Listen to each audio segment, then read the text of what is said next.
Good evening, everyone. Welcome. This is the Red Hook Town Board meeting of May 10th, 2022. Would you be kind enough to join me in the Pledge of Allegiance, please? I pledge allegiance to the flag of the United States of America and to the republic for which it stands, one nation, under God, indivisible, with liberty and justice for all.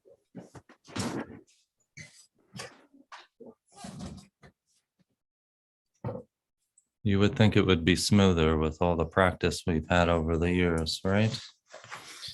Okay, welcome everyone. Thank you. This is the first meeting of the month, and we start every first meeting with the Supervisors Report. And this is a report of the financial condition of the town government. And it's for the period ending April 30th, 2022.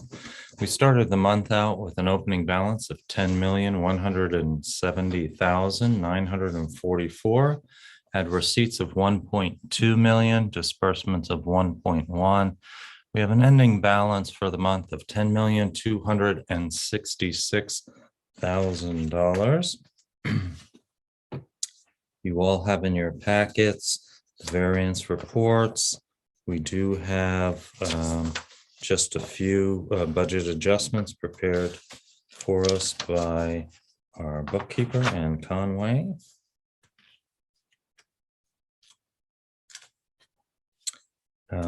Things of note, there was an increase in some state funding for maintenance of roads. We'll get to that later on in the agenda. Any questions about the materials that you've had a chance to look over? And just for note, we are starting to see a slowdown in some of those revenue lines. Mortgage tax looks like it was quite a bit slower for April, not out of the unexpected given what's happening with mortgage rates. Okay. Any questions, folks? All right, if not, I'd like to entertain a motion to accept the supervisor's report. So moved. Thank you, Bill. Second. Thank you, Jacob. Any further discussion? If not, all in favor? Christine Kane. Aye. Julia Solomon. Aye. Okay, and myself. Thank you very much. We also have the clerk's report. Deanna, would you be kind enough to read the report, please? The town clerk's report for the period of April 1st to April 30th, 2022, total local shares remitted to the supervisor, $4,633.74.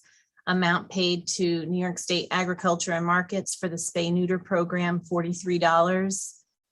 Amount paid to New York State Department of Health for marriage licenses, $67.50. Amount paid to New York State Environmental Conservation for hunting and fishing licenses for $439.76.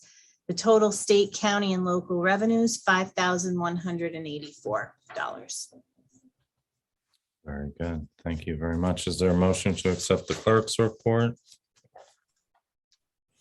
So moved. Thank you, Christine. And a second by Jacob, yeah? Yep, second. Okay, all in favor, Bill Hamel. Aye. Julia Solomon. Aye. And myself, aye. Okay, very good.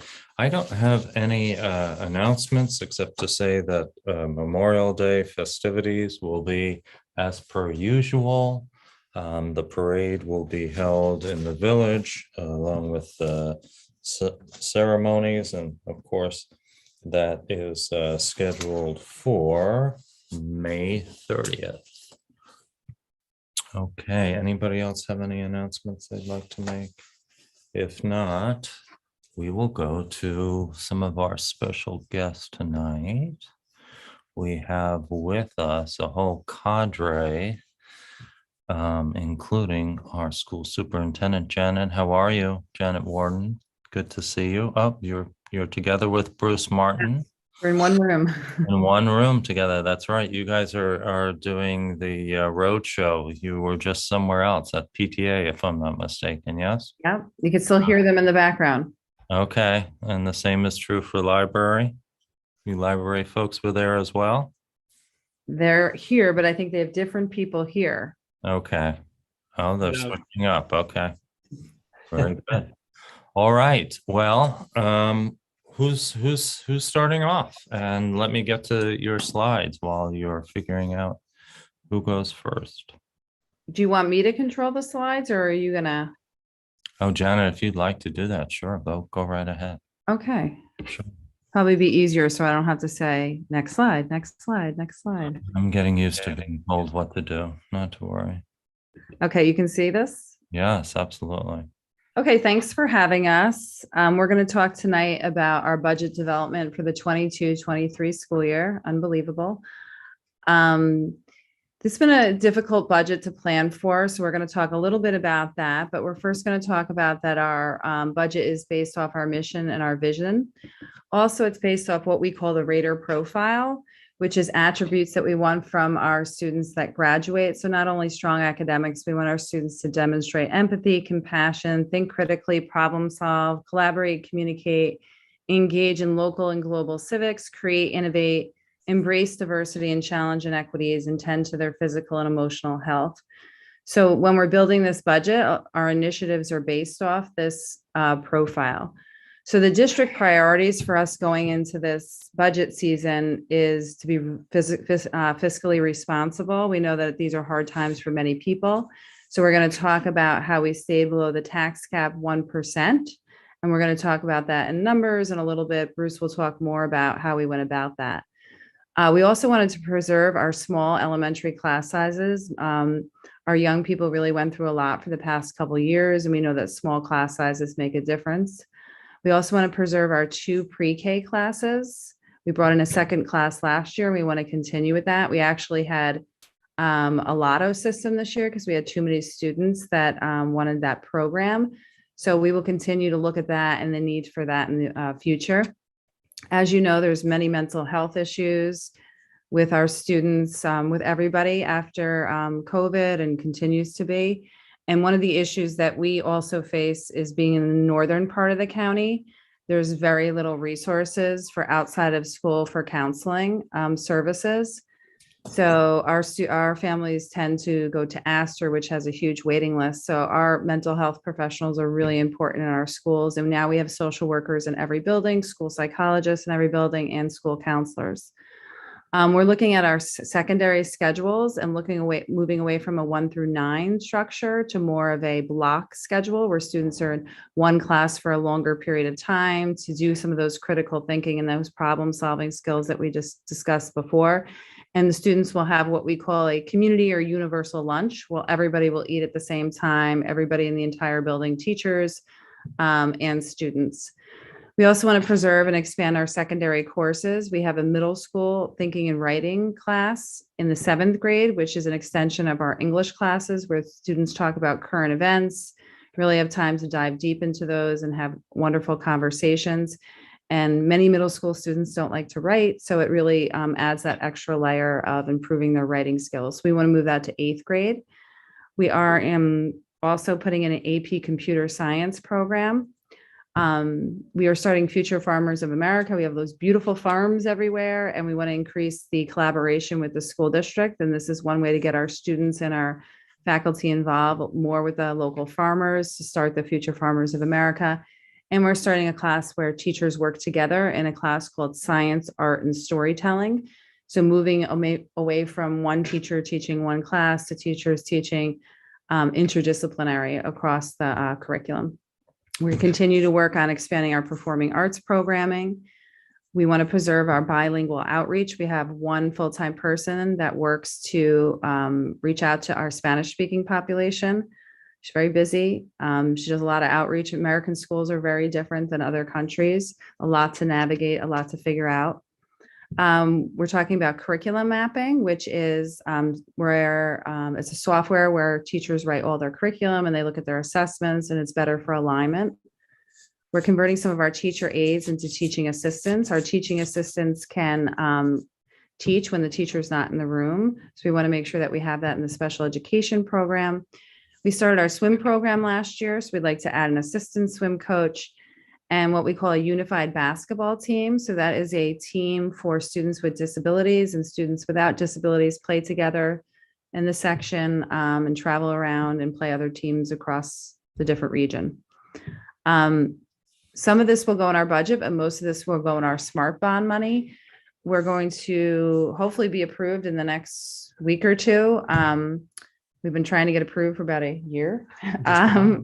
And we finally we think we're going to get approved, but most likely, definitely. So all of our students in grades 6 through 12 throughout the course of next year will receive an Apple computer that they will hopefully be able to make it through the entire 6 through 12 with that computer. But we know that that's going to also cause us, we're going to need a lot of charging stations, some infrastructure changes, some additional tech support, because I'm sure not every computer is going to work every day. And in our kind of redesigning how we look at spaces, we have stationary desktop labs, which are really not necessary anymore in the 3-5 side because we have carts of computers now. So we're looking at to have these both in the K2 and the 3-5 side, have places where kids can innovate and create and do some more computer science, pre-engineering, design thinking type centers for our students. So Bruce is going to talk about how we're going to go about paying for this and still stay below the tax cap. So there's a lot going on there that Janet just described, and I would frame the budget that we have put together for 22-23 in order to accomplish all of those things as really a status quo, just modest percent move forward kind of budget. As we looked out across the landscape and we're thinking about the 22-23 budget, some of the things that we were keeping in mind were the current economic environment. So COVID wreaked havoc, not only from a medical standpoint, but we're also beginning to see more and more that it created a lot of economic havoc as well. And so we're trying to contemplate that and understand that and be sensitive to that as we build the 22-23 budget. The district did actually benefit from some surpluses during the COVID years. In 1920, we had built a regular normal budget, and in March, we learned that the balance of that year was going to be anything but normal. And for a while, we were shut down completely, and then we came back in a exclusively remote fashion for the balance of the year. In March and April of 2020, the 2021 budget was essentially already finished. There was a lot of economic uncertainty at that point. We were optimistic that 2021 would bring return to normal. And so we went forward with that budget that had already been developed. And as it turned out, 2021 was full of remote learning and hybrid learning and pivoting from one to another, and generally not running at full capacity. And then for 21-22, I would frame the year as a progression back toward normal and full capacity. So in each of those 3 years, we have run some budget surpluses. We are always cognizant of the tax cap calculation, and ever since the tax cap has come into place, we have always been at and below the tax cap calculation. I'll talk a little bit more about that later, but this year, as Janet has already said, we aimed to be even further below the calculation. But even in an environment where we've got some surplus funds, we've got a lot of one-time funds in the form of $3.4 million of stimulus money. We have state aid has been pretty good. We've got the Smart Schools bond, all these things going on at once. As we plan for the future, we want to design things that have financial stability going forward, because we know that the economy ebbs and flows. And while things have been pretty good recently, There will come a time when resources begin to dry up again. So the budget for 22-23 is built on a concept of level staffing. That's when you look at the surface. If you look beneath the surface, there's a lot of things going on. We have retirements, we have retirement savings, we have reallocations and redeployments. But at the surface level, this budget is built on level staffing.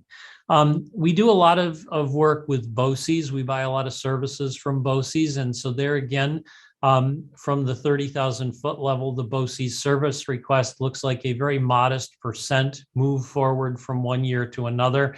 There are quite a few things going on beneath the surface there, but from a budgetary perspective, the BOCES request will be of roughly the same magnitude as we move into 22-23 as it was in 21-22.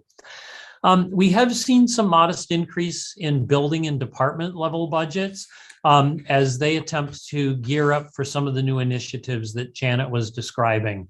And then just when we thought this might be one of the easiest budget years ever, in late March and early April, we started to experience extreme volatility in the world of energy prices, whether you're talking petroleum-based fuels or whether you're talking electricity.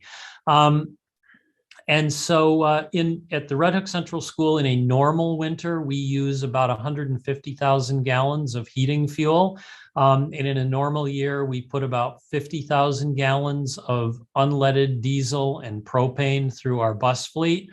And with the potential or the prospect that the prices of those fuels could be anywhere from $2 and something a gallon to maybe on the high end, $8 and something a gallon, that in and of itself was a significant budget challenge. But you really can't go to either end of the extreme spectrum. The strategy was to kind of go with current pricing, somewhat down the middle, with contingent plans in the eventuality that we get to one or the other of those extremes. This slide I'll just go through very quickly. Even though there's a lot of money there, we look at our revenue sources as being relatively fixed. The tax levy, it is what it is, and we try to move it at a very slow rate of increase. And state aid is our other major funding source. And that also has a very controlled rate of increase. In terms of where we are in the process, we are almost done. A week from today will be May 17th, and that will be the statewide budget vote date. In Red Hook, we will be voting in the Mill Road 3-5 cafeteria from noon until 9:00 p.m. that day. If you run into people who are not registered to vote, they need to be. And if you want to be registered to vote in the school election, you can get that accomplished tomorrow at the Mill Road 3-5 side between the hours of noon and 5:00 in the evening. So if anybody still needs to be registered, it is still possible to do that and be eligible to vote on May 17th. A lot of other things happened leading up to this. The board has already adopted the budget that we're talking about and presenting to the voters. The state has adopted their budget. Board petitions are all complete at this point. There are 3 candidates, and I'll talk a little bit more about that in a couple of minutes. And on May 4th, we had our formal budget hearing. But voter registration tomorrow, and then the statewide budget vote date next Tuesday, May 17th, noon to 9 in the 3-5 Mill Road cafeteria. The budget itself, the expenditure budget is moving at a rate of 2.39%, and necessarily the revenues have to move at the same rate so that we will put out a balanced budget. But the revenues that the revenue that most local folks are the most interested in is the property tax levy. So the property tax cap calculation would enable the district to go up by 2.93% and still be under the tax cap. However, Janet and I and the board worked to put together a budget that would carry a 1.93% increase in the tax levy, a full percent below the tax cap. If I review last year and this year, Last year, we stayed about 0.5% below the tax cap maximum calculation, and that represented $178,000 that we did not raise in taxes last year. That becomes the new base. So in effect, we also were down by that 178,000 again as we go into calculating the 22-23 tax levy. And then by staying 1% below this year's tax cap, that's another $361,135 that we're below the tax cap. So over 2 years, we will have stayed about $720,000 or getting close to $750,000 below the tax cap if we move forward with an approved budget as planned and proposed here. There are some other things going on the ballot. There are 2 Board of Education seats that are up for election this year. Both Johanna Moore and Maggie Rothwell had indicated earlier in the spring that they would not be seeking re-election this time around. So we have 3 candidates vying for those 2 full 3-year terms. So the 3 candidates are Kelly Borelli, Fernando Dongo, and Kevin Storrs. So 3 of them vying for those 2 seats. Also on the ballot is our annual bus and vehicle proposition at $450,000. If that is approved, we would be able to purchase 3 full-size buses and 1 maintenance vehicle. Right now, we're looking at unleaded fuel buses. The vast majority of our fleet is propane. We do have 5 remaining diesel vehicles. And this year, in the current year, we had purchased 2 unleaded buses. And if this proposition were to pass, we would purchase 3 additional unleaded fuel buses and we would surplus 3 of the diesels. We have really liked the propane buses. They run very clean. They're easy for the mechanics. The drivers like them. But they're difficult to take on long trips. If you send a propane bus to Rochester, it would involve intricate planning to have refueling for those buses. So that's why in the current year and then next year, if this is approved, we would look to go unleaded for some buses that are easier to fuel on longer trips. You may be hearing that the state is starting to make noise about mandating electric buses for school districts. So as we hear, beginning in 2027, school district bus purchases will be required to be electric buses. And by the year 2035, right now, we would be ordered to be fully electric in our entire fleet. There are some challenges with electric buses. The first one would be the price tag. So in this year's proposition, we estimate the cost of each individual unleaded 65-passenger bus to be about $120,000. I just read an article about a school that is beginning to go down the path of electric buses, and the price tag on a similar electric bus is $370,000. So roughly 3 times the price of the unleaded buses. Additionally, we would need infrastructure to be able to charge our buses, not only on-site infrastructure, but probably central Hudson infrastructure to supply the magnitude of electricity that we would need. We would be actually an ideal application for electric vehicles because we drive some in the morning and then the buses sit, they can be charged. Then we drive again in the afternoon and then the buses sit overnight and they could be charged. So it would be an ideal application for electric vehicles. But there are certainly some challenges to getting from where we are to where we think we are headed. And then the other items on the ballot would be a proposition by the Red Hook Library for an increase in their funding, as well as the Tivoli Free Library for an increase in their funding. And we will pause here. Our final slide is for questions, but you're welcome to let the Red Hook and if they're here, Tivoli Library folks speak before we go to that. Should we want to take some questions for Bruce and Janet, who probably have 3 more stops to go to tonight, right? Town board members, anyone? Don't be shy. Okay, I'm going to jump in. State aid, can you quantify for us the amount of increase in state aid to the district in dollar terms or percentage terms? Yeah, and I don't have that slide right in front of me, but it was about a 2.5% rate of growth. State aid went from the high 16 millions into the low 17 millions. We actually are a district that did not benefit as much as some other districts. There's a theoretical discussion about whether your district is on target or behind target for aid. There are some districts in Dutchess County that saw 20%-ish increases in their state aid.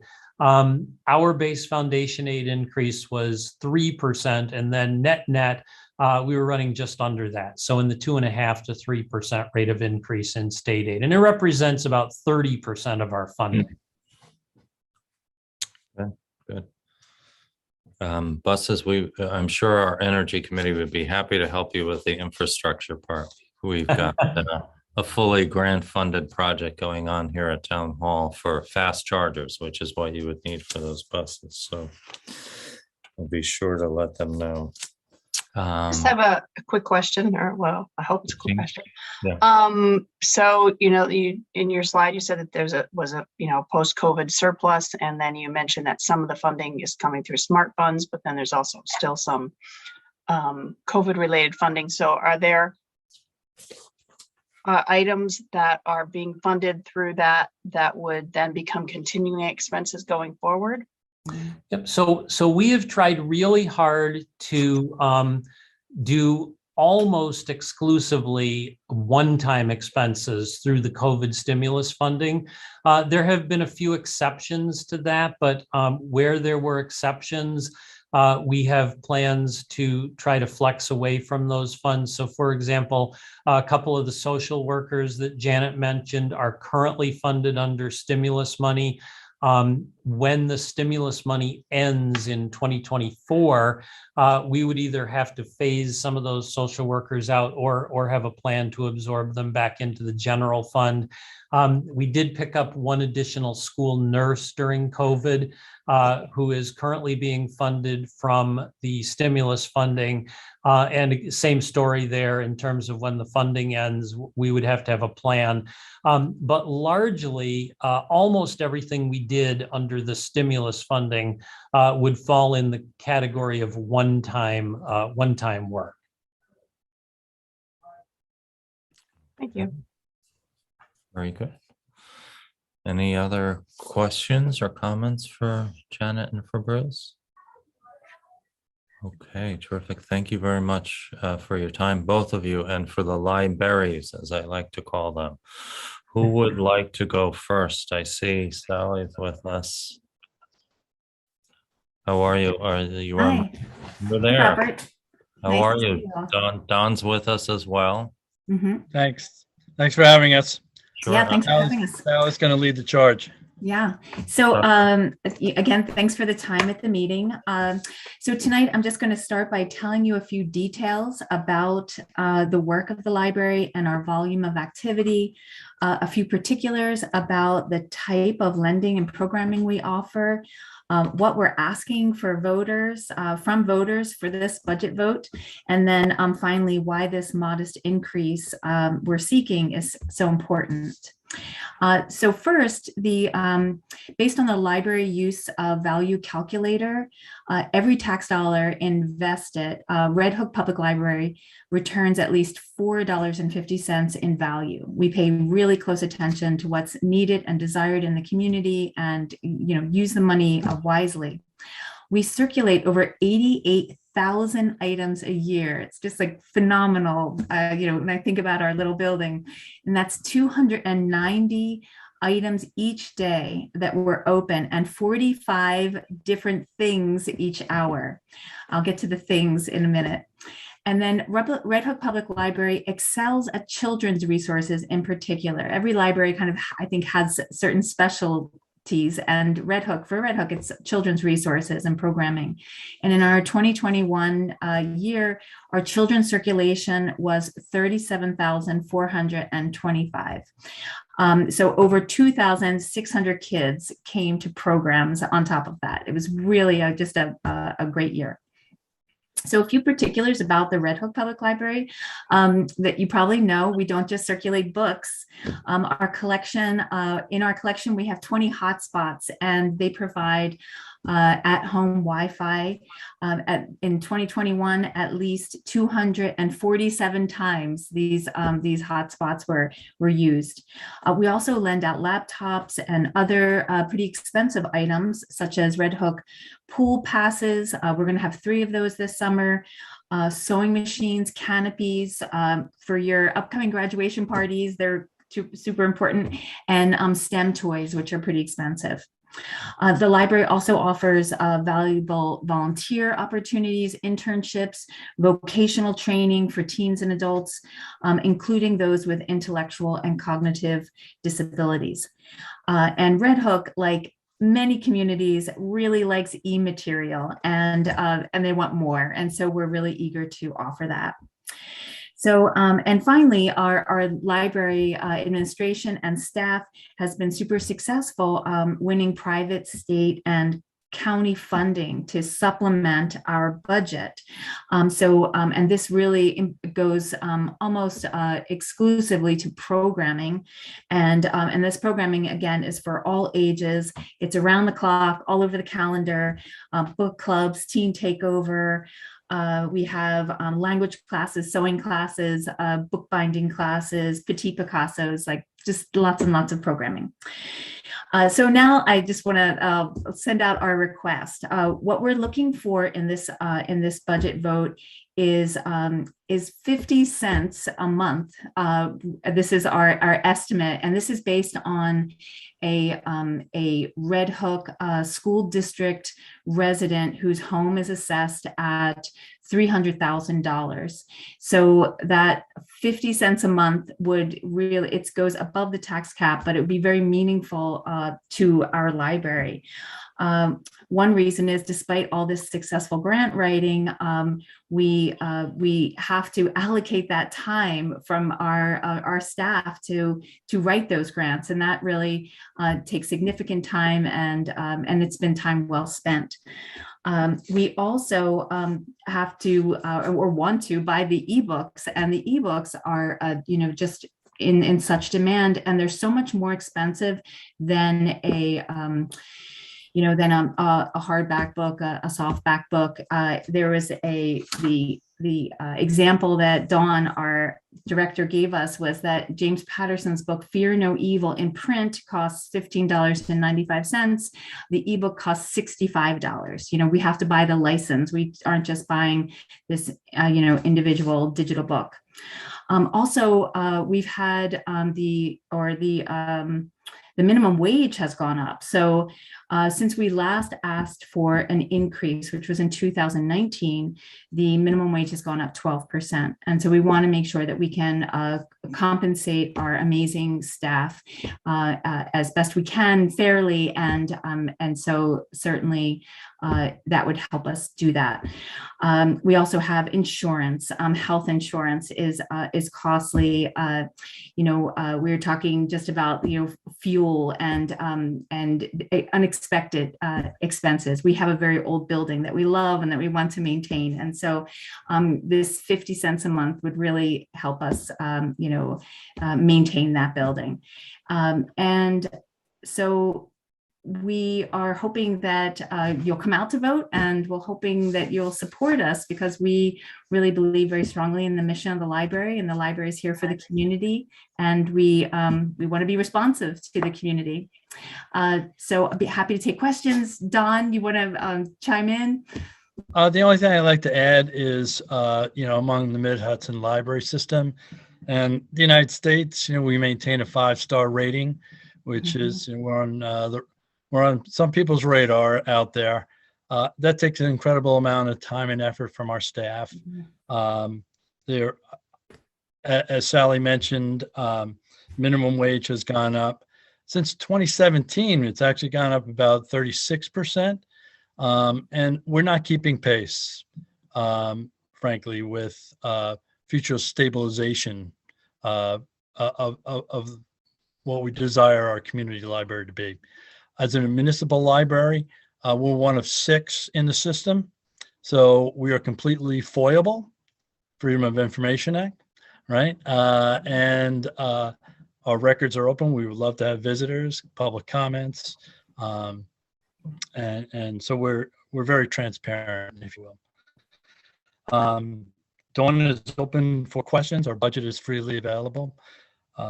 And as I said, as Sally said, our insurance costs are going up, and the building is the building. We had a flood not too long ago in the children's library area, and it really it took a toll on manpower. How many of your employees can say they painted their own building inside, right? Our staff painted the walls. So they're dedicated staff. We want to honor them both as paid employees and as volunteers to our community. We're all volunteers, and we're looking out for the best. As I said in the past, I think we've maintained and been good stewards to our library and to our community. So yes, if anybody has any questions, we'd love to entertain them. Thanks for having us. Thank you both. Any questions, town board members? I was One wondering. thing to add, we are Proposition 3 on the Prop 3. Okay, Bill? Prop 3. Yeah, you did intimate many of the other services you provide, but it might be helpful for the public to get a better understanding of some of your after-school services that you provide to students from the school district, and how you are linked, intricately with the school district by providing services to the students, and might be helpful for the public to understand that. That's really many of the things that you provide are extensions of school to our students. Whole day, yeah. There's no doubt. We have not that we love to do partnerships, and we support homeschooling students. Many programs for homeschool students. On Saturdays, we've been advertising a teen program. Sundays, a program for teens. Amy, who is program coordinator, is doing a terrific job in that regard.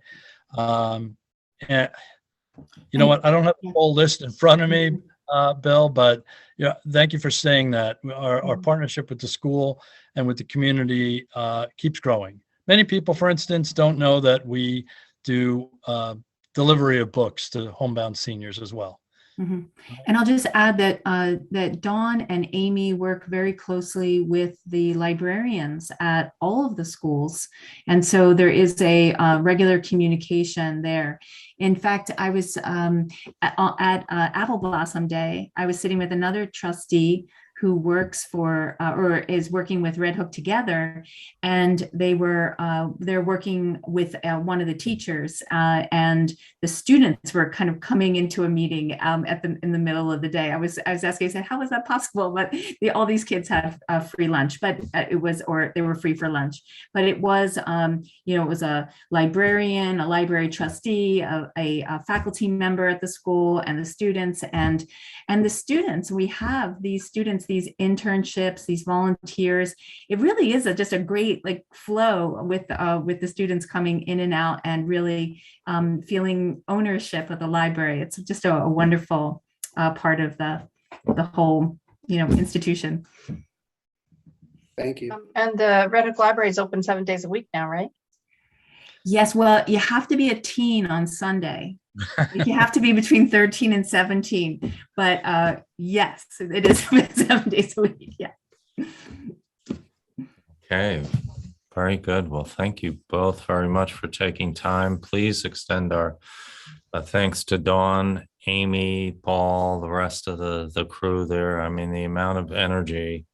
Amy is just I don't know where she gets it from, but we could use a little more over here. Dawn is just, amazing. Paul, what a nice guy. The programs we're doing together, bringing Wi-Fi to the rec park, for example, so that families can stay together while children enjoy themselves and parents do what they do best, which is work all the time from a connected device, really. And obviously the programs we're doing at St. Margaret's during the summer there on the porch, I think, all great examples of how the library has got their terrific fingers in every aspect of the community. So thanks very much for taking the time. Thanks again for Thank you. having us. Thanks for having us. Please remember to vote May 17th. Very good. Thank you. Thank you. Good night, everyone. Good night.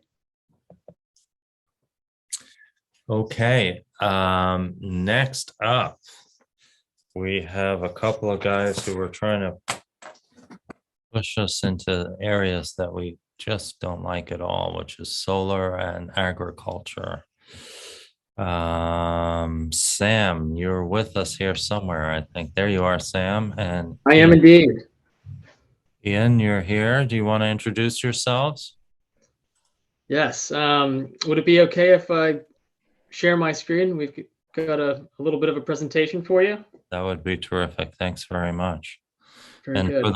for the folks at home, they've requested to do a small presentation. As you may or may not know, a few years back, the town adopted solar zoning. And in the process of doing that, we took a look at our farmlands and tried to figure out, how to handle both protecting our landscapes and encouraging clean energy.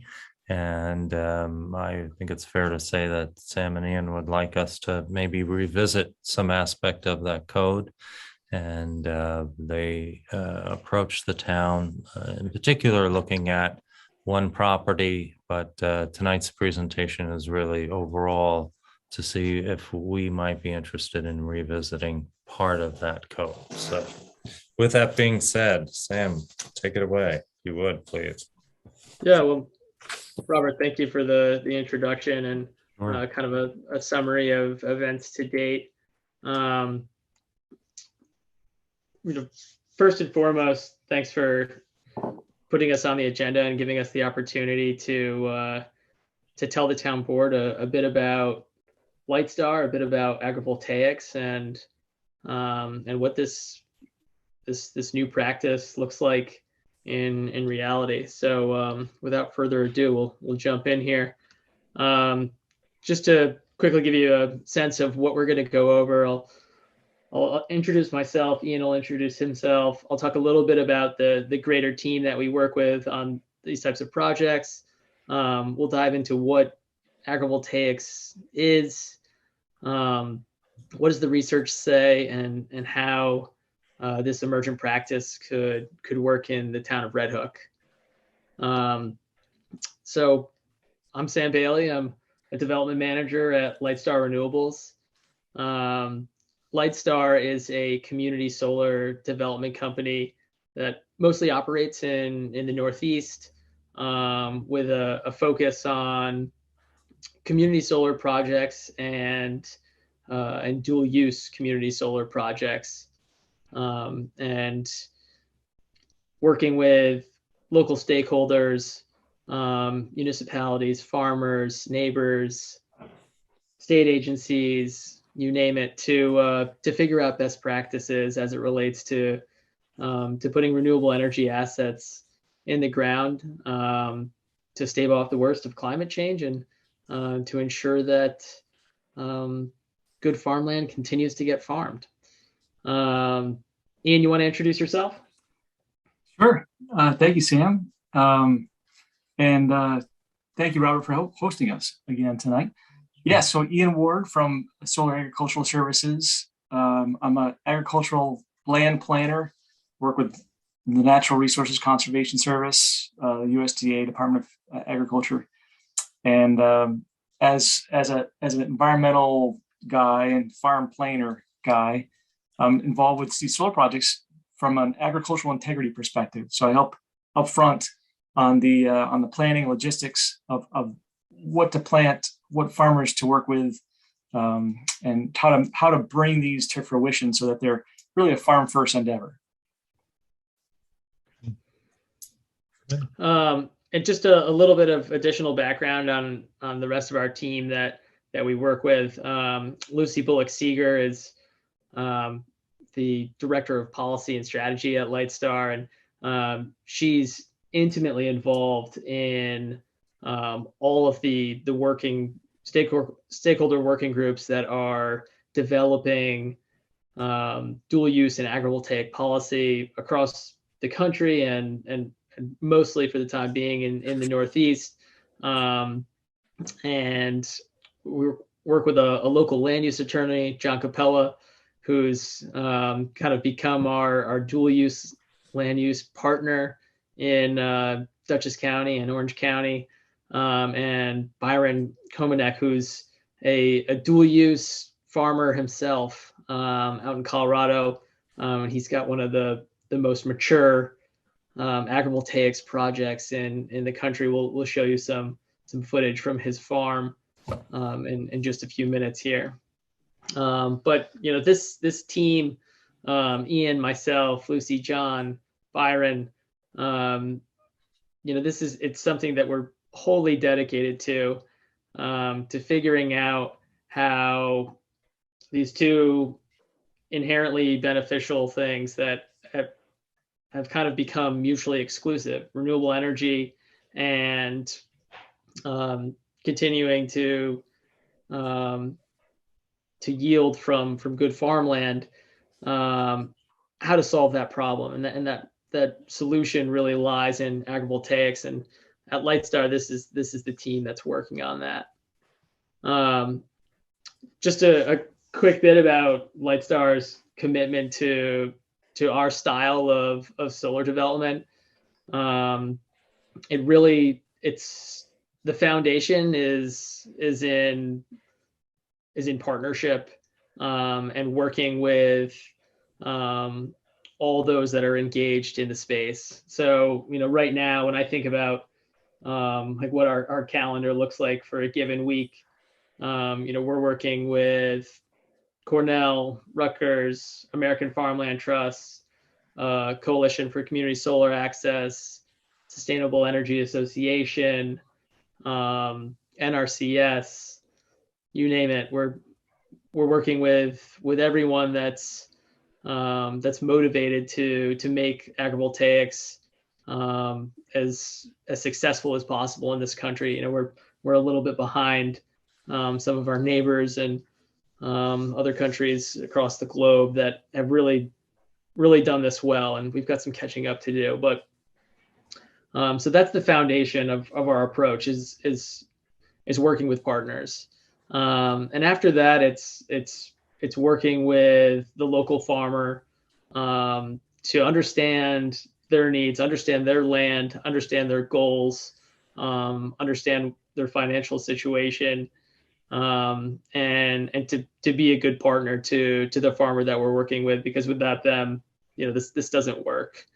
And ultimately to cite projects as appropriately as possible. And we can get into that a bit more momentarily. But now the fun part, like what does agrivoltaics across the U.S. look like? And Ian's really the guy to tell you a bit about that. Yeah, thanks, Sam.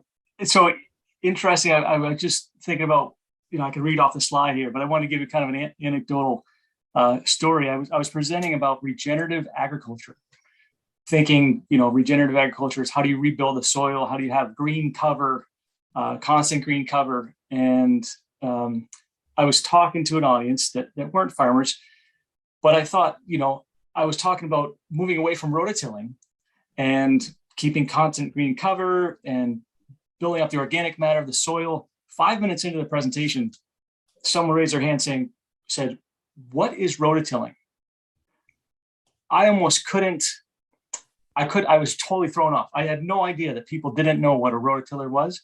I obviously lost the audience. So the same impact is agrivoltaics.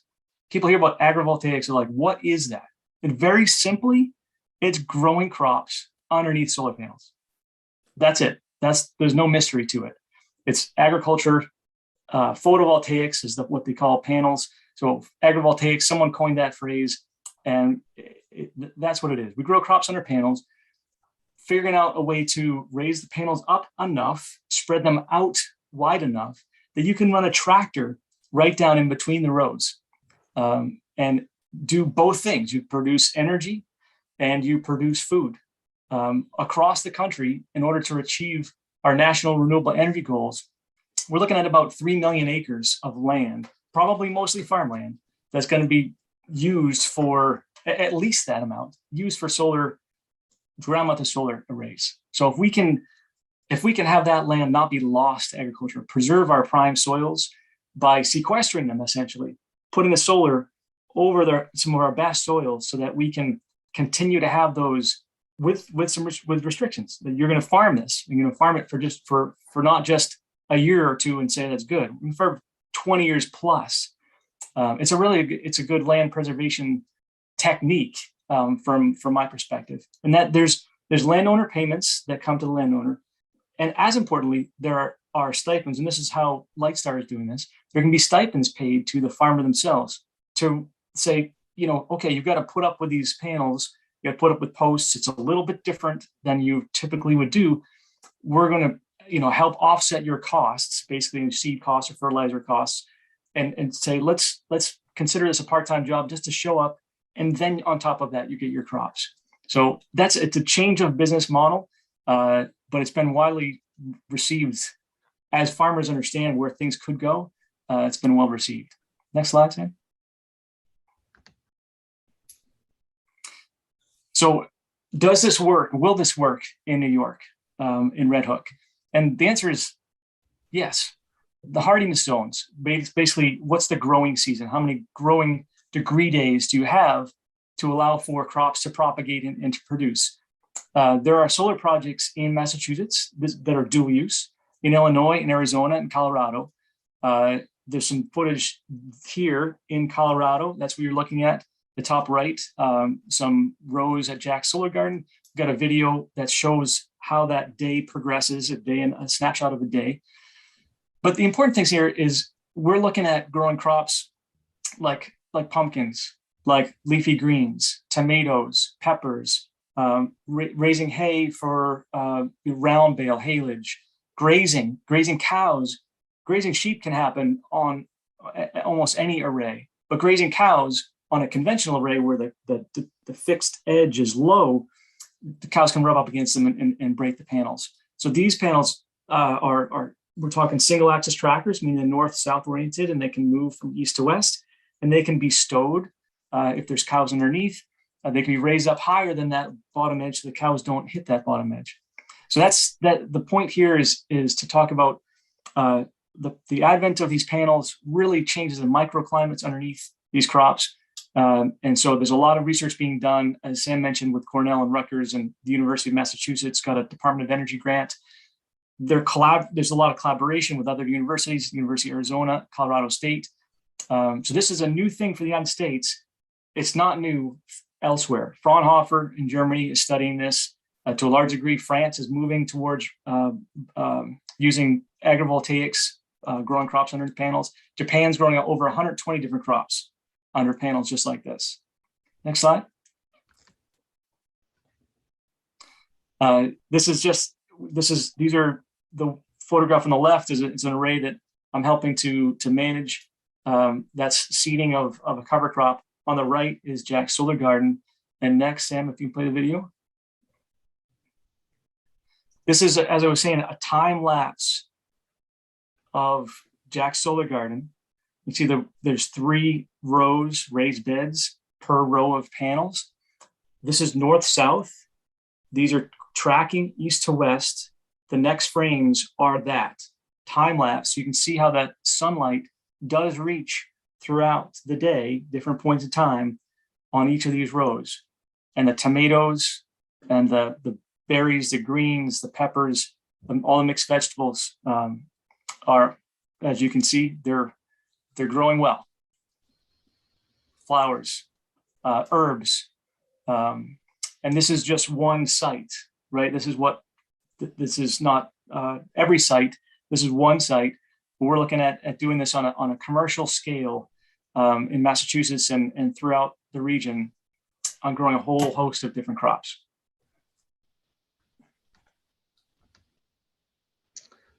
Thanks, Ian. So, how could agrivoltaics work in the town of Red Hook? As Robert mentioned in kind of his introduction, we've been working with the owner of the 7211 Albany Post Road parcel and the existing farmer of that parcel, Frank Vosberg, to start putting a plan together as to how we can take these two community benefits of agrivoltaics, that we can provide local clean energy to local customers, where those customers are going to get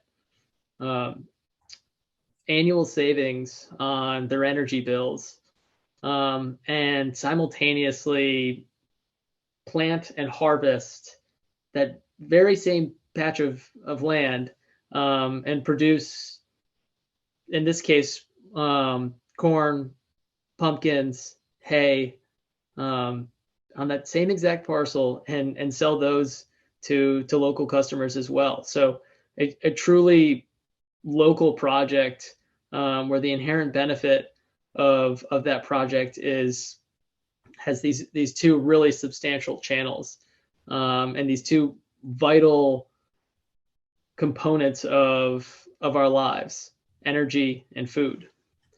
So to talk a little bit more about the 7211 Albany Post Road parcel, as we've learned more about this patch of land, and in talking to Frank, we've come to learn that it's actually been kind of inconsistently farmed over the years, and it's the land has been in different ownership, but ultimately Frank has been farming here for any number of years now, and he's farmed pumpkins, and he's farmed corn, and he's had hay in here, and so we talked to Frank about what this could look like as an agrivoltaics project, and the first thing that comes to mind, and at the heart of our conversation, is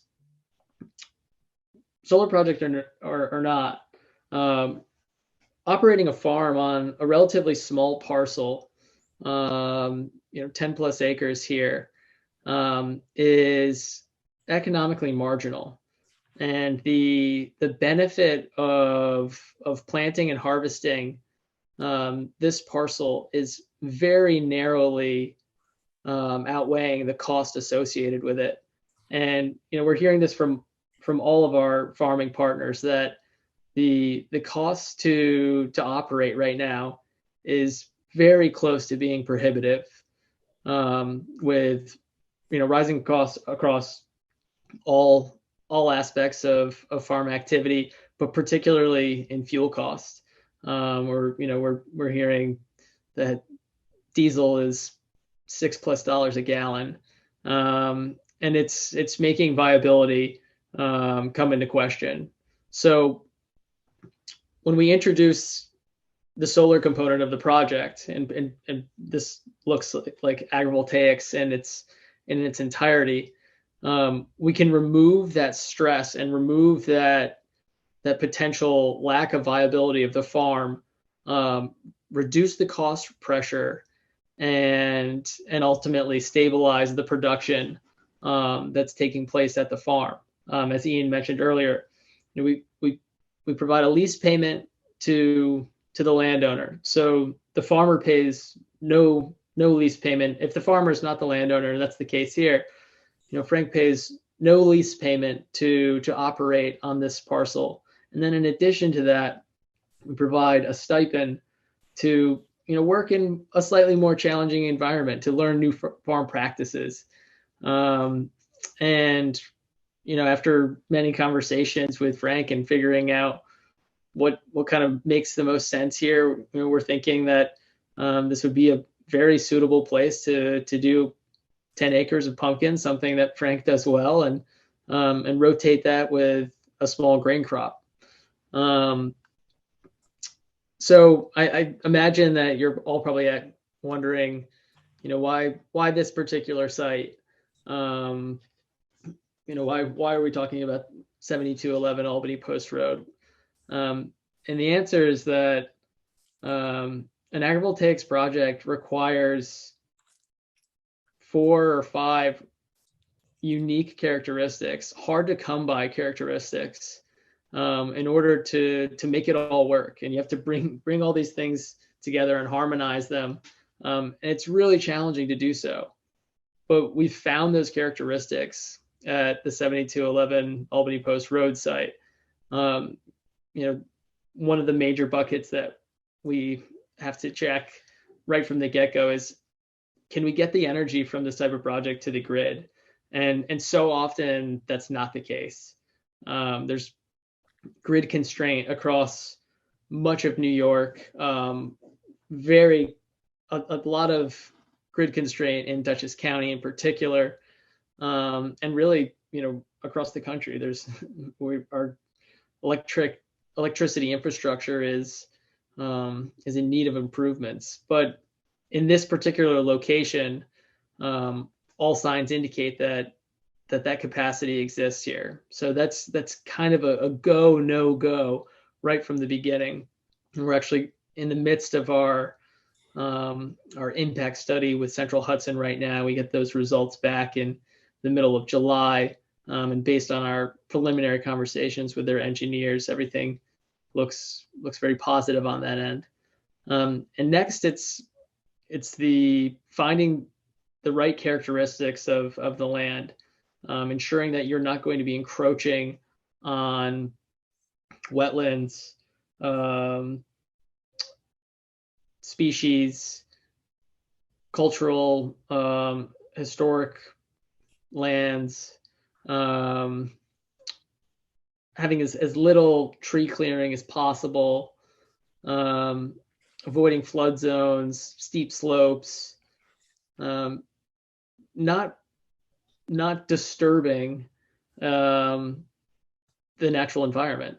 That's kind of the general creed is, how can we put a project in that is going to have as little impact as possible, and much of that has to do with the conditions that already exist there, and those conditions are very favorable on this parcel. And then as it relates to having a productive crop here, is the land viable to farm on? And the soils here are predominantly soils of statewide importance, mostly a Hoosic gravelly loam, about 88% of the parcel. And in all these conversations with Frank, the farmer, all signs point to the soils being just right for the type of farming that we hope to do here. And then last, but absolutely not least, and really a truly essential component here is being able to work with the right farmer. And Frank Vosberg is very much becoming that right farmer as we navigate a farm plan with him and figure out how to make this work. So I don't really want to get too into what the challenges are that face this project, but just to briefly touch on it, and Robert mentioned this at the beginning of this segment of the meeting, but a ground-mounted solar energy system in the agricultural business district, which this site is located in, prohibits ground-mounted solar from being sited on important farmland, and important farmland is defined as soils of statewide importance or prime farmland. So that language in the town's code, if you were to define an agrivoltaics project as a ground-mounted solar project, would prohibit an agrivoltaics project from existing here. So we've worked with our local land use attorney and a number of other people to put together some considerations for how we might make this a possibility. But we're certainly interested in getting the town board's perspective and hearing from you and giving you the opportunity to ask us questions. Thanks, Sam. Appreciate your going through the explanations.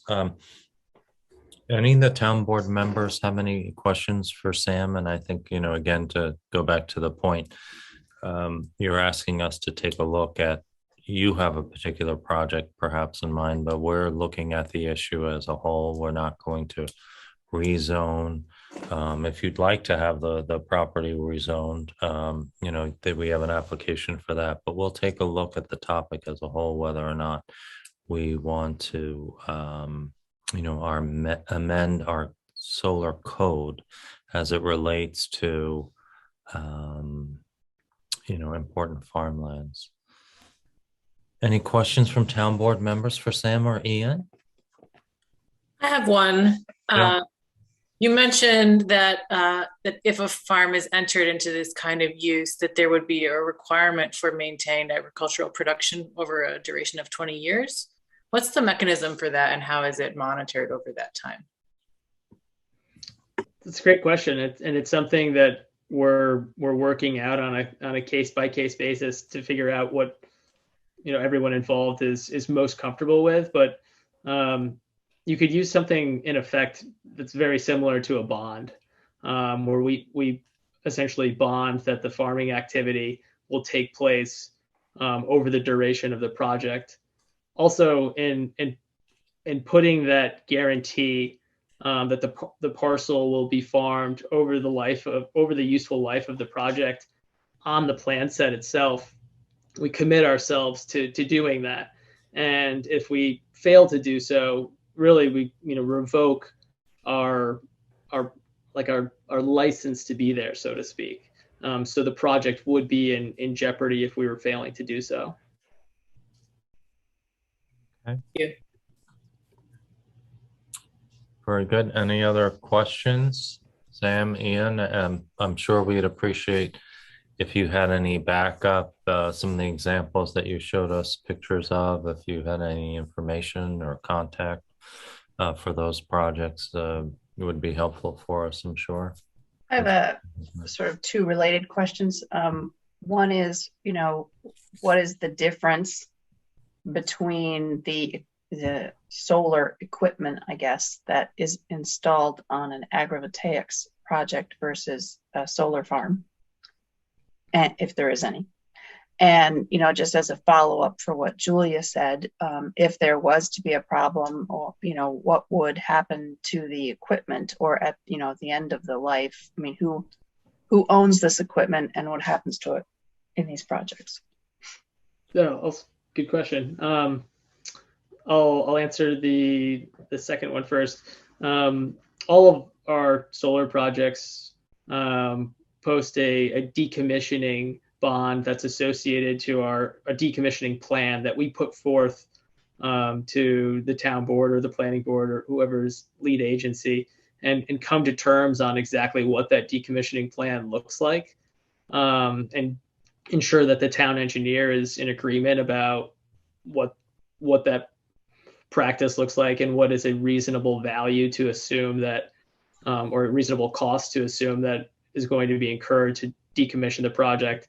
And we put that in either a bond or a letter of credit with a surety company, that if Lightstar disappears and goes belly up, that surety company is on the hook for removing the project and returning the land to its original state.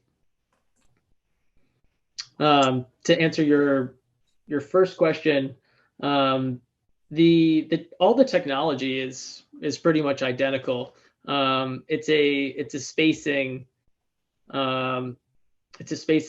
and height consideration. So we move the rows farther apart, and in this case, from post to post, we're talking about 32 feet. And when the panels are completely flat, I guess I should speak to this for a second, but we would be proposing what's called a single axis tracking solar technology, where the rows run north south and the panels track the sun east west to maximize the production of energy.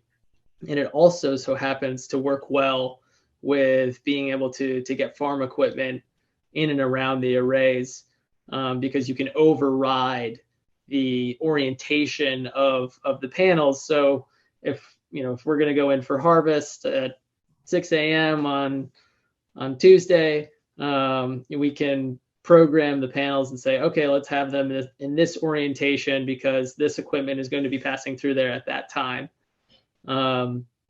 But yeah, I guess the short answer is it's all the same technology that's being used on other solar projects. I know that you guys have a solar project in town, and that's a fixed tilt array. But if that project was being developed right now, it would very likely be a single axis tracking one, like the one that we're proposing now.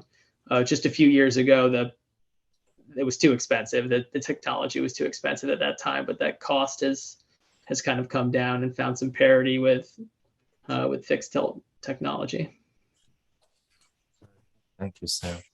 Yeah, well, one of the design considerations of that project was the fixed panel, and actually we selected that mostly because there were less parts that could fail, as opposed to that's consideration. But certainly been part of it in the Northeast with snow loads. Yeah, and that technology has gotten better at dealing with that. I bet. Very good. Well, gentlemen, thank you very much. We have a bit of not as interesting stuff that we have to tackle, but it comes with the territory.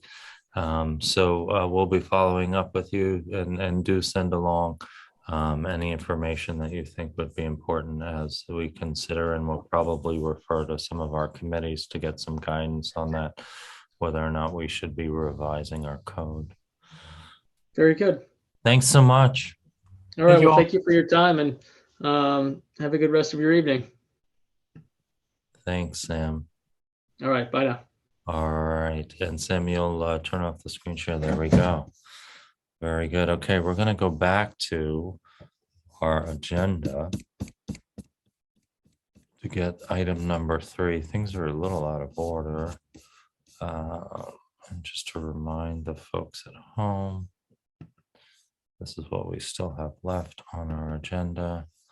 We'll be doing a resolution to set the public hearing on the Cold War Veterans Exemption Extension. A very brief discussion on water sewer district formation.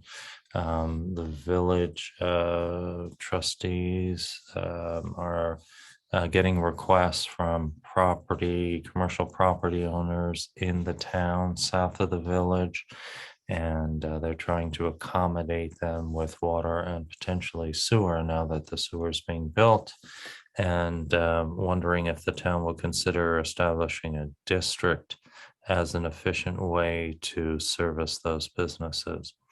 There's a resolution to set a public hearing for a local law updating remote meetings. There was new legislation passed up in Albany, and so we have to update our local law.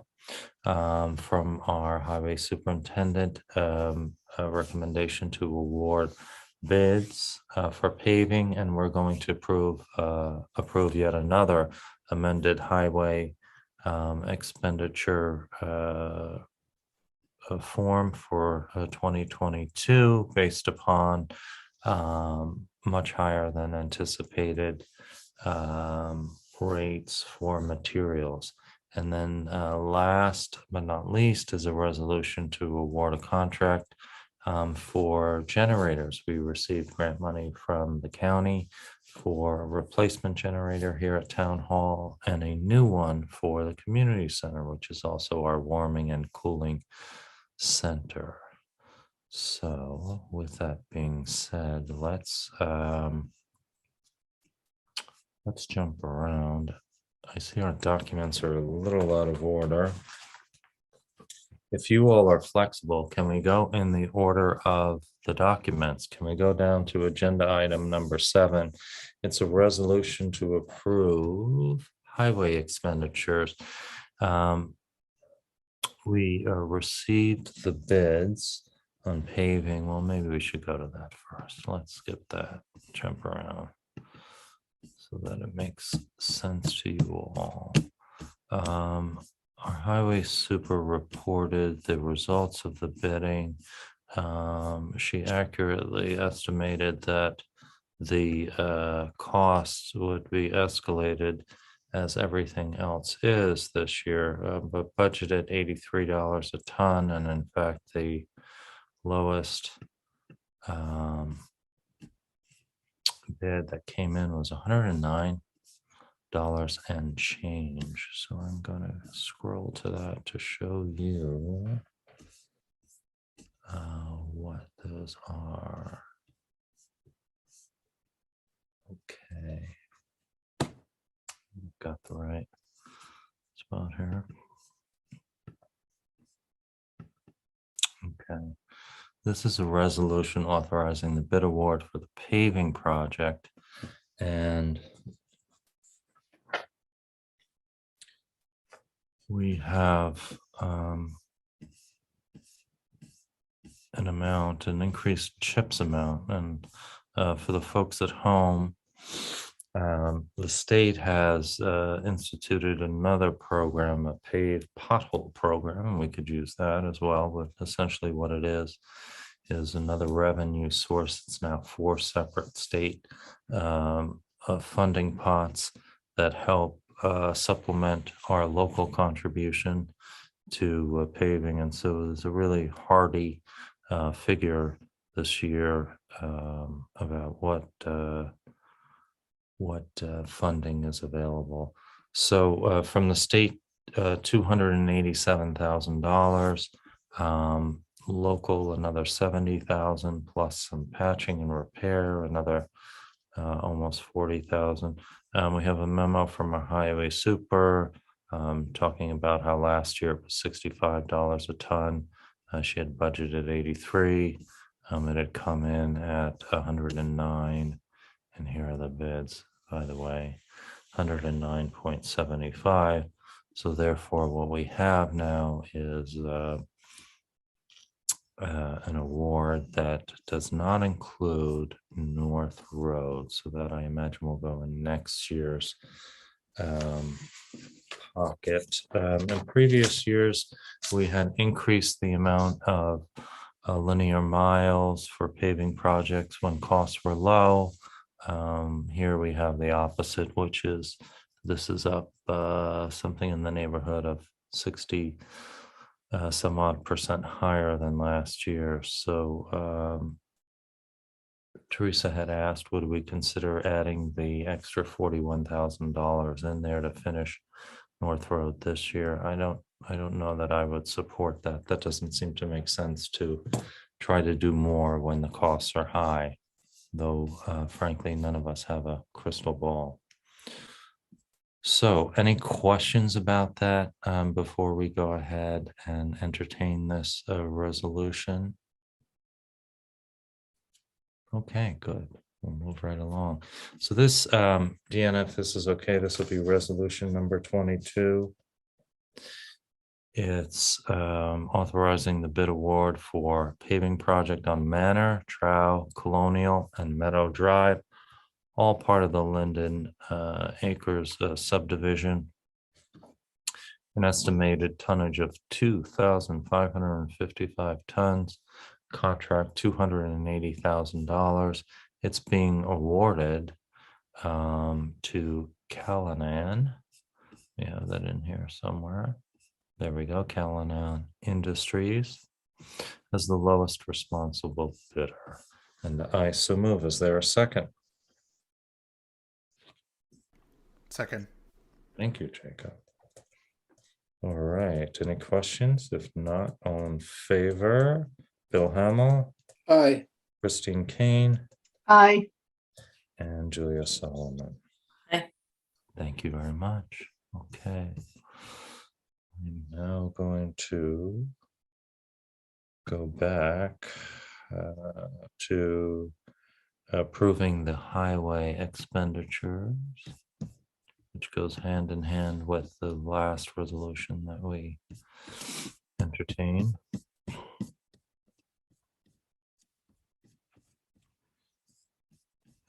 So here we are with resolution number 23. Doesn't help when the documents are out of order.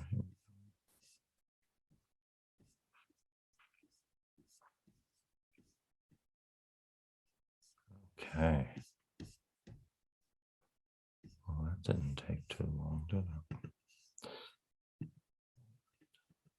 Resolution number 23, which is now the second amendment to the original 284. The town board hereby authorizes the highway superintendent to expend highway funds in an amount not to exceed $48,000 for materials for primary work and general repairs. That's the repair section. For the major capital improvements, $287,710. Again, for those roads, Manor, Trowel, Carriage, and North Road. If you live in the Linden Acres development, be aware that there will be repaving in your neighborhood this year. We authorize the highway superintendent to do some chip sealing as well.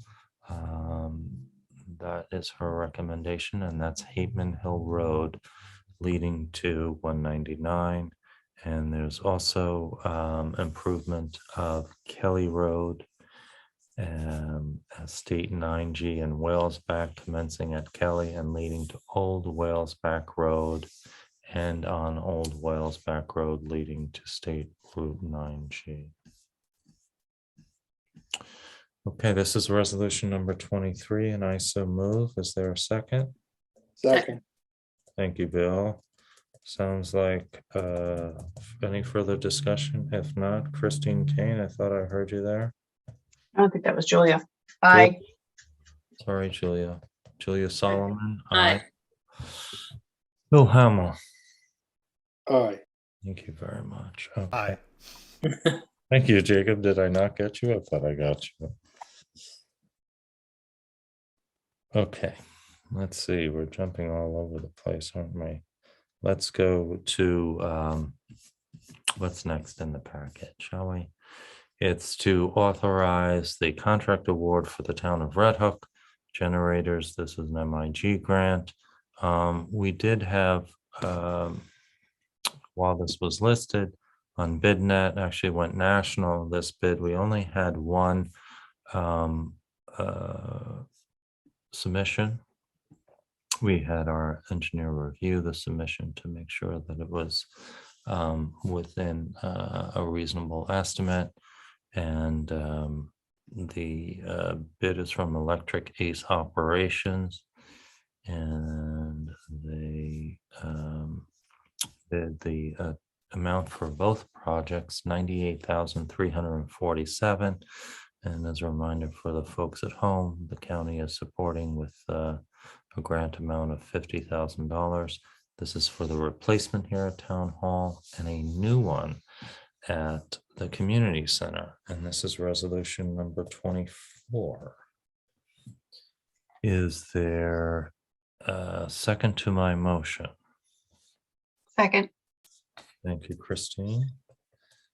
Any questions, discussion? If not, all in favor, Julia Solomon, Aye.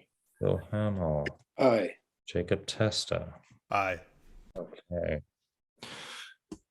Let's see if I can get somewhat quickly to the next item in the packet, which deals with the Cold War veterans. We had some discussions last meeting about extending and expanding to the maximum the exemption for both Cold War veterans and those with disability as well. And we had a draft. That's Cold War veterans with disabilities. What did I say? Sorry. Cold War veterans with disability, yes. Now, if I could just get the share screen to cooperate, there we go. And so the expansion from what was 12,000 to 45,000 could be contemplated, and then those with a disability rating up to 150,000. You had asked me at the time to do a calculation. Of course, I can only do a calculation of what the maximum would be because I don't have necessarily the information to know what the disability levels are on each individual, and that could change over time. But it looks like the maximum is still not $3,000 to the impact on the budget here as far as town taxes are concerned. Is there any questions or comments about that? Are we ready to set a public hearing on this? Are you okay with the amounts now, folks? Yeah, thank you for those calculations, Robert. Yeah, thank you, Robert. Okay, no worries. Okay, so we do have a resolution setting a public hearing. This now would be 25, Deanna, do I have that right? Deanna. Yes. Thank you, Yes. Deanna, so much. Dated May 10th. Of course, I'm in the wrong resolution here, excuse me. Well, that's not in the right spot. I don't know how this packet got uploaded.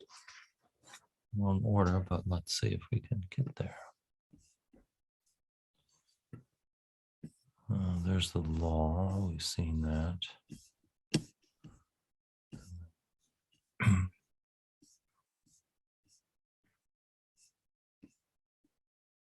There we go. There's our notice.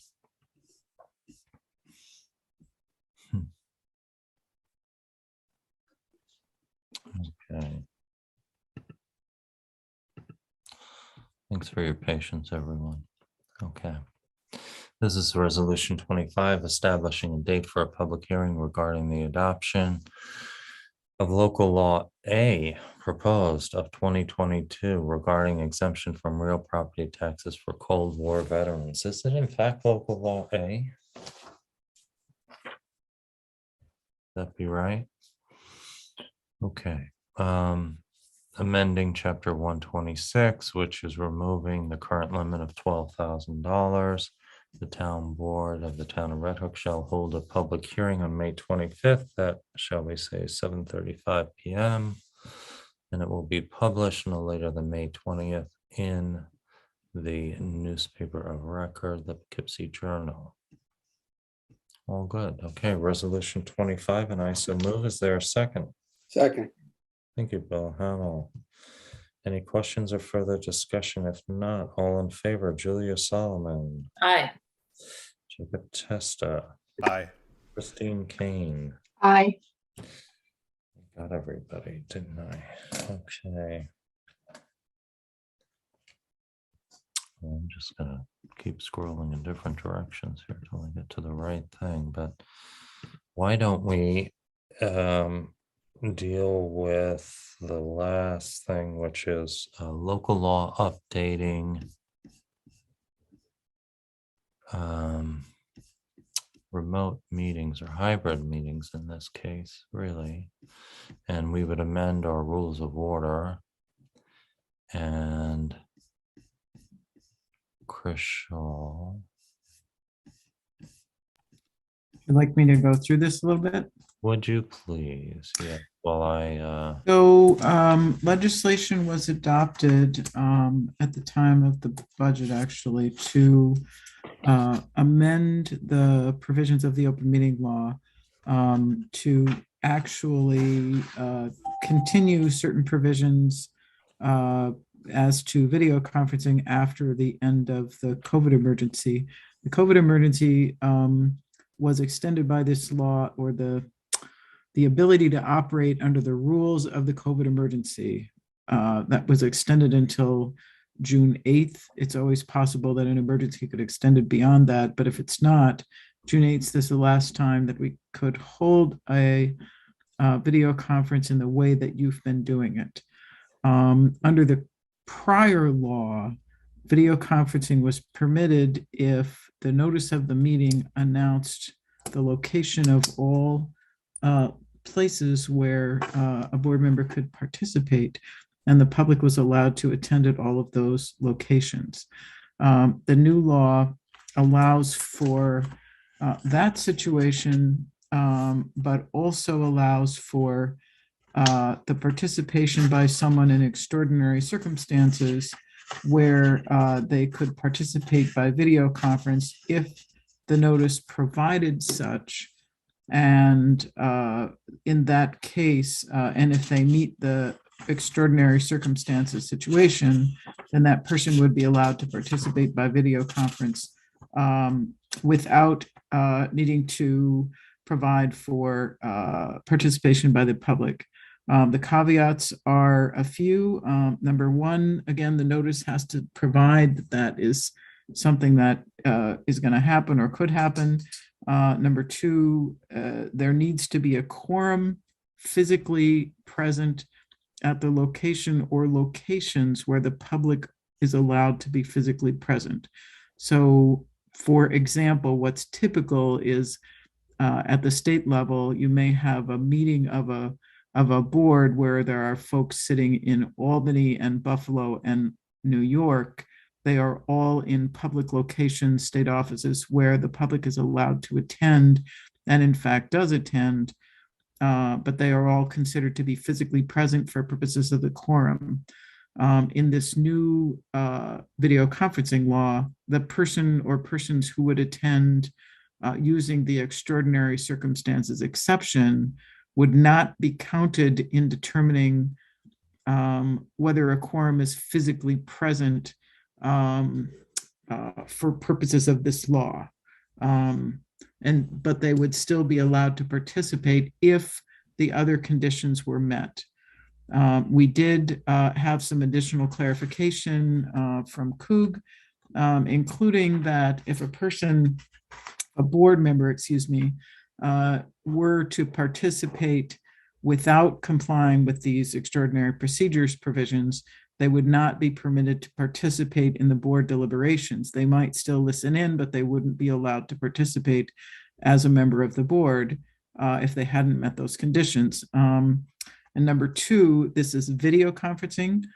Folks are, as board members, required to be seen, not just heard. And so teleconferencing does not meet the requirements of this law.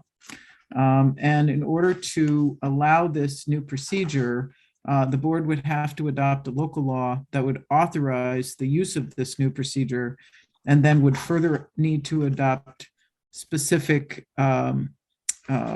policy procedures for the holding of video conferences using the authorization provided in this law.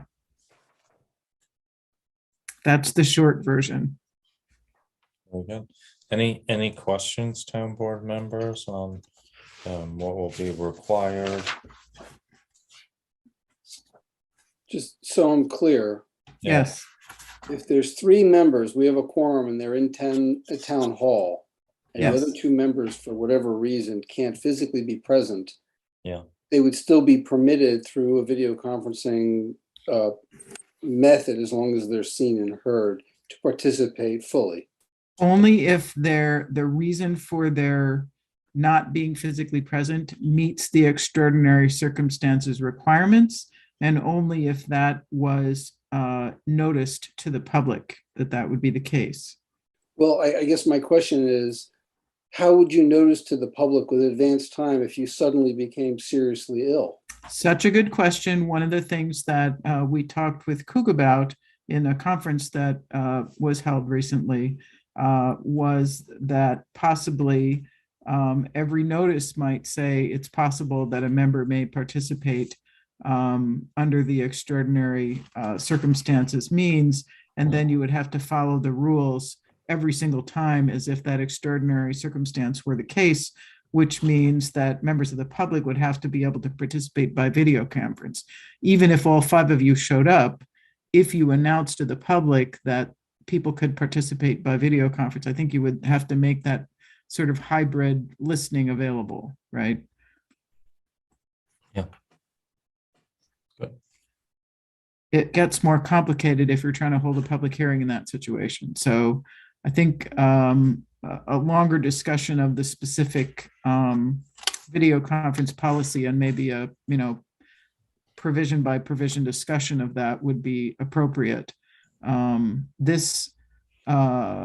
local law itself is fairly brief and just indicates that a video conference policy would be permitted, and in accordance with procedures adopted by the town board. It also, by the way, notes that all of the boards of the town, that the public bodies that would be required to comply with the open meetings law, such as the planning board, the ethics board, the board of assessment, the zoning board, they would be required to follow these same sets of procedures, so that you all are following the same set of general procedures. Whether or not you take advantage of them or choose to meet in public is up to meet at a single location is up to the individual board. But this provides a common rubric. So subject to the public hearing would be the local law B and the rules of order and video conferencing policy. And I would think we'd want to do this also at the 25th, so it was in place, considering then our next meeting wouldn't be until June 14th. Make sense? Okay, I'm going to take that as a yes. So that would be resolution number 26, establishing a date for the public hearing. Given our public hearing for Cold War veterans exemption extension, I don't think would be take very much time. I would propose we set it for 7:40 on the 25th. Does that work for everyone? Okay. Yes. All right, and I so move. Is there a second? Second. Thank you, Christine. Okay, if there's no further discussion, all in favor, Julia Solomon, Aye. Bill Hamel, Aye. Jacob Testa. Aye. Very good. Okay, so before we entertain a motion to go into executive session, we have one more thing, and that's just a brief discussion. And Chris Shaw, thanks for 2 times in a row here. And before we go into that, I just want to say, if the board members would like to contact me to go over questions that you may have about the draft procedures, you're welcome to do that. If you think there are particular provisions that perhaps need clarification, you should discuss that as a board. But if you have questions about how the law works, you want to ask me questions about that, just reach out or so forth. So I know this is a lot to get your arms around. Yeah. Okay. We do want to meet that time frame and get something on the books. We can always amend from there. Okay. Good. So let's go right into, there's no materials on this really. Unless Chris Shaw, did you want to share any material? No, I don't have a presentation. This was just a brief discussion. Okay. And again, for the folks who may recall years ago, when the sewer initiative was first launched, it was envisioned to come down into the town's T&D area. And that was a matter of a referendum and did not succeed at the time. But many things have changed since then, including many of the largest landowners or commercial owners are now inquiring about whether or not they can join the village water system, whether or not sewer is available so that they can maximize their properties. And the village has approached us and indicated that some of these businesses are calling them directly. And while they may or may not be able to accommodate them, it would be easier if we had if we established a water and sewer district. And there's a couple ways that we could do that if we wanted to do that. And ultimately, it's up to others as well, whether or not it comes to fruition. So that's my lead up, Chris Shaw. Thanks. So you wanted to just hear a little bit about the process for creating a water or sewer district. The town has a water district right now. It was created quite some years ago. That particular water district was created to take over a private water system that was created when the area of Linden Acres was developed. So that's a little bit different than some of the situations, but the process, it can be done in a number of different ways. One way to create a district is to have a petition by the owners. In a case of a petition, that initiates the process. It's half of the owners of half of the assessed value. And if there are resident owners, at least half of the assessed value of the resident owners needs to be included as well, or in addition. And so that petition then starts a process. In the case of a town board on own motion, there's a sort of a parallel process where the town board can initiate the proceeding without a petition. And in that case, that proceeding would ultimately be subject to approval at a permissive, it would be subject to permissive referendum. So the 30-day permissive referendum period would have to pass. In both cases, there's a public hearing that would be held, and a map plan and report would be created that describes the area to be served and describes in general terms, I don't want to say the engineering solution, but the basics of the project that's being proposed and how it would be presented. The findings that the board would have to make include that all of the property benefited is included in the boundaries of the district that you're creating, that all of the benefited properties are included, so two sides of that coin, and that it's in the public interest to create the district. So those are findings for a town district. It's also possible for the county to create a district that is also subject to permissive referendum. The county typically reaches out to the town because they work through their water and wastewater authority, and they would typically reach out to the town and ask the town to invite them to work with the community on a project. As a matter of practice, that's what they've been doing. So that's really in a nutshell what that process is. I don't know what, Robert, do you want a little bit more, or is that what you're looking for? No, I think Starting that's point. fine.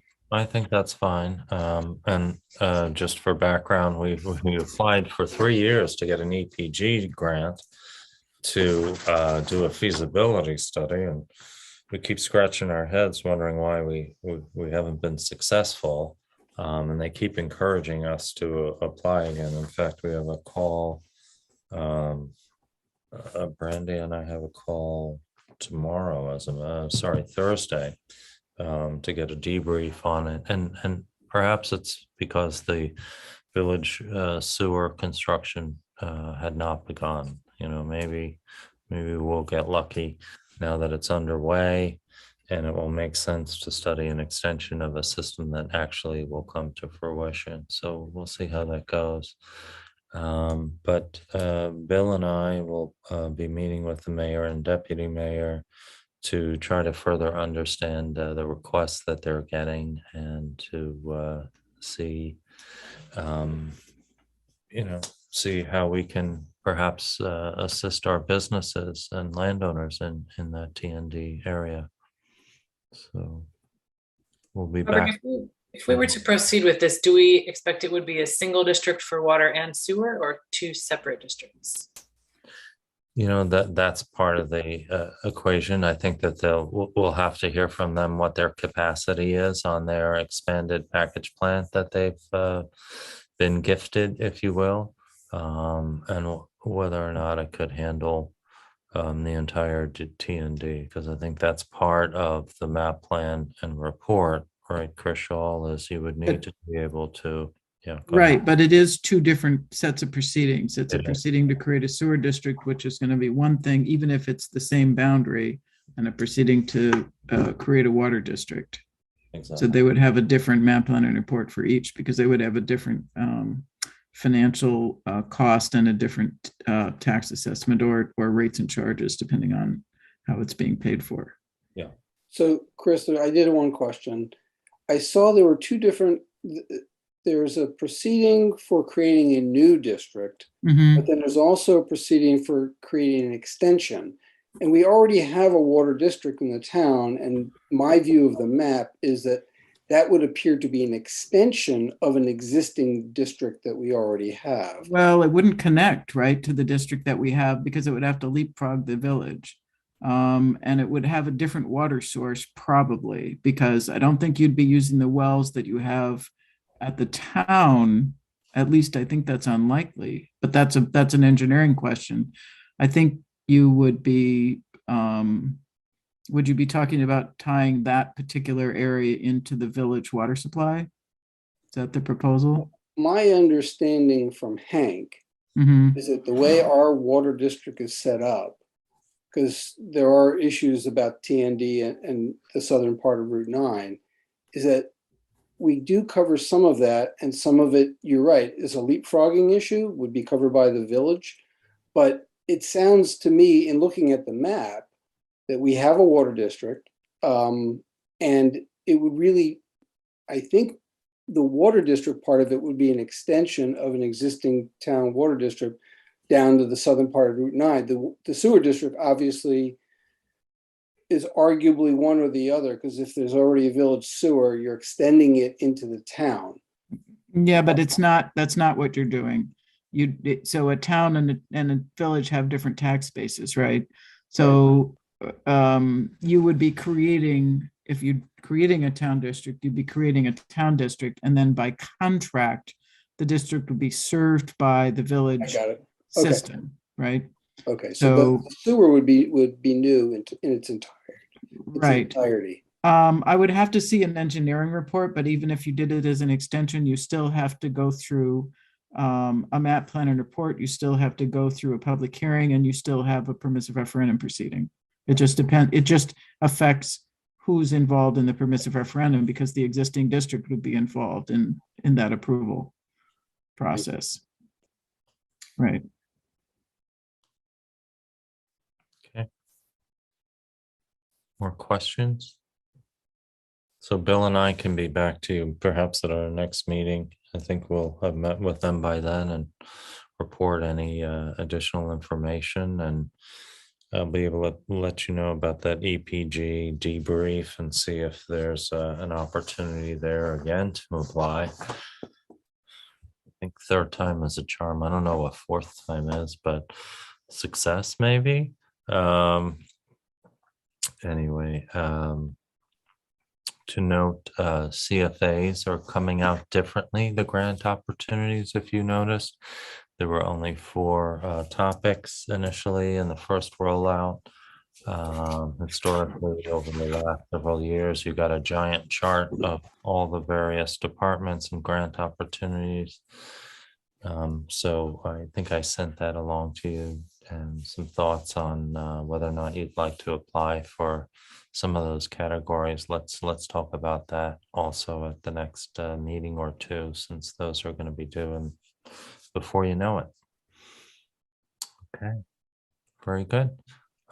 Anything else? If not, that's all I have for tonight before we go into executive session. Robert. Yes, Jay.